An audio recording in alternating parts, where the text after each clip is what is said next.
Baik, berikut rangkuman makna hakikat Ma'rifatullah dalam Al-Quran, Surat Al-Baqarah, ayat 13, dari sudut pandang tafsir batin dan tasawuf. QS, Al-Baqarah, ayat 13. Dan apabila dikatakan kepada mereka, berimanlah kamu sebagaimana orang-orang lain telah beriman. Mereka menjawab, akan berimankah kami sebagaimana orang-orang yang bodoh itu telah beriman? Ketahuilah, sesungguhnya merekalah orang-orang yang bodoh, tetapi mereka tidak mengetahui. Makna lahiriah. Ayat ini menggambarkan sikap kaum munafik pada masa Rasulullah yang menolak iman sejati. Mereka menilai para mukmin sebagai orang bodoh karena menyerahkan diri sepenuhnya kepada Allah tanpa pamrih dunia. Padahal kebodohan sejati justru ada pada mereka yang menolak kebenaran karena kesombongan dan cinta dunia. Makna hakikat ma'rifat dalam pandangan tasawuf, ayat ini menyibak tabir antara akal yang tertipu dan hati yang tercerahkan. Berimanlah sebagaimana orang beriman, berarti masuk ke dalam keadaan penyerahan total, bukan sekadar meyakini secara logika, tetapi merasakan Allah sebagai sumber segala wujud. Orang yang telah sampai pada ma'rifat tidak hanya tahu tentang Allah, tapi mengetahui dengan Allah bil haq. Kaum munafik berkata, apakah kami beriman seperti orang bodoh itu? Ini menggambarkan ego intelektual yang menolak tunduk. Dalam jalan ma'rifat, akal yang tidak disinari cahaya hati menjadi hijab yang halus, merasa tahu, padahal tak mengenal Sang Maha Mengetahui. Disinilah tampak kebodohan spiritual, mengetahui bentuk, tapi tidak mengenal ruh dari segala bentuk. Sesungguhnya mereka itulah yang bodoh, tetapi tidak mengetahui. Bodoh bukan karena kurang ilmu dunia, melainkan karena tertutup dari nur ilahi. Orang yang tidak mengenal Allah di balik segala ciptaan, sejatinya hidup dalam kegelapan meski tampak berilmu. Makna ma'rifatullah yang tersirat. Ma'rifatullah mengajarkan bahwa iman sejati lahir dari kesadaran batin, bukan sekadar kata atau status sosial. Orang yang beriman karena Allah akan tampak bodoh di mata dunia, sebab ia tak lagi mengejar pamrih, pangkat, atau gengsi. Namun dalam pandangan hakikat, kebodohan itulah kebijaksanaan tertinggi, karena ia telah menanggalkan keakuan dan menyerahkan dirinya pada kehendak ilahi. Inti Ma'rifatullah ayat 13. Hakikat iman bukanlah memahami, melainkan menyadari. Orang yang mengenal Allah akan disebut bodoh oleh dunia, sebab dunia tak mengerti kebijaksanaan hati yang fana dalam cinta ilahi. Maka bodohnya orang beriman di mata manusia adalah cerdasnya ruh.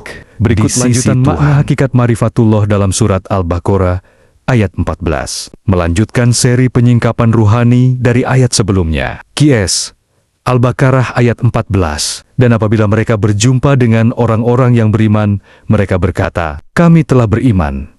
Tetapi apabila mereka kembali kepada setan-setan mereka, mereka berkata, sesungguhnya kami bersama kamu, kami hanya berolok-olok. Makna lahiriah. Ayat ini menyingkap tabiat kaum munafik yang hidup dalam dua wajah. Di hadapan kaum beriman, mereka menampakkan keislaman. Namun di hadapan golongan penentang kebenaran, mereka kembali berpihak kepada kebatilan, bahkan mengejek orang-orang beriman. Mereka hidup di antara dua kutub, ingin aman di dunia, namun enggan menundukkan diri kepada Allah sepenuhnya. Makna hakikat Ma'rifatullah dalam pandangan tasawuf, ayat ini melukiskan jiwa yang terbelah antara cahaya dan kegelapan, antara iman lisan dan iman hakikat. Apabila mereka berjumpa dengan orang beriman, ini melambangkan keadaan seseorang yang di hadapan cahaya merasa harus ikut bercahaya. Ia meniru lahir orang beriman, berbicara lembut, berzikir,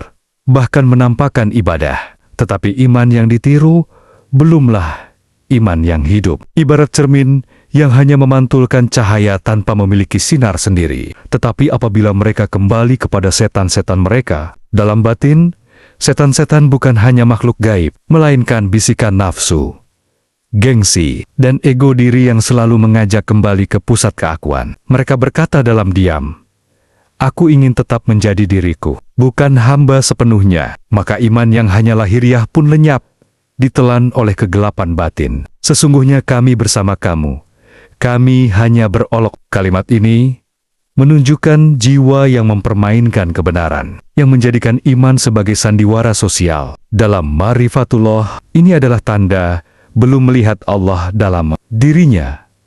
Sebab siapa yang menyaksikan Allah, ia tak lagi mampu bermain peran ganda. Ia menjadi satu wajah, satu jiwa, satu cinta. Makna ruhani yang tersirat. Hati yang belum berserah total masih mudah berubah warna. Putih di hadapan cahaya, hitam di hadapan gelap. Orang seperti ini belum mengenal nur zat Allah yang tunggal, sebab masih terikat pada cermin luar. Dalam jalan makrifat, iman sejati adalah istiqomah hati. Bukan sekadar kesesuaian ucapan dan tindakan, tetapi kesatuan batin dengan kehendak ilahi. Inti Ma'rifatullah ayat 14. Munafik adalah jiwa yang belum mengenal dirinya sebagai bayangan Allah. Ia hidup di antara dua alam. Cahaya iman yang belum menyala, dan gelap nafsu yang masih berkuasa. Ketika hati telah mengenal Allah, tiada lagi dua wajah, karena semua topeng luluh dalam kehadirannya.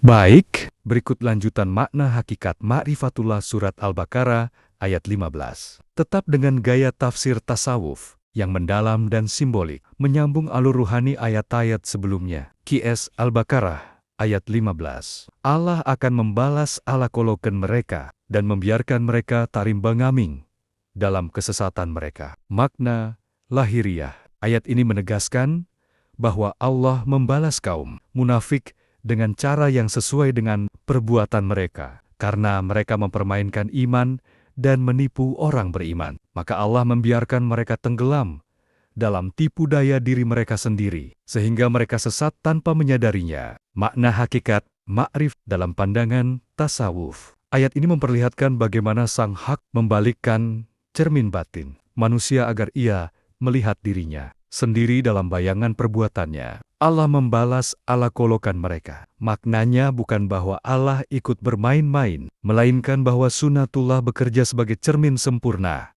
Siapa yang menipu, ditipu oleh dirinya sendiri. Siapa yang mempermainkan kebenaran, akan terperangkap dalam permainan egonya. Inilah tajalli al-adel, penampakan keadilan ilahi di alam batin. Bagi ahli marifat, ini tanda bahwa Allah tidak membalas dengan kemarahan, tetapi dengan pembelajaran, agar hamba mengenal dirinya yang telah lupa, dan membiarkan mereka tarimbangaming dalam kesesatan mereka. Allah tidak menyesatkan dengan zalim, tetapi menyerahkan mereka kepada hukum akibat. Ketika hati menolak cahaya, maka alam batin menjadi kabut. Dalam kabut itu, manusia berjalan dengan lampu nafsu, redup, berputar, tersesat, namun merasa berjalan benar. Itulah terombang-ambing, gelombang ego dan ilusi pengetahuan tanpa nur hidayah. Dalam jalan ma'rifat, kesesatan ini adalah bentuk rahmat tersembunyi. Karena kadang, Allah biarkan hamba jatuh, agar ia sadar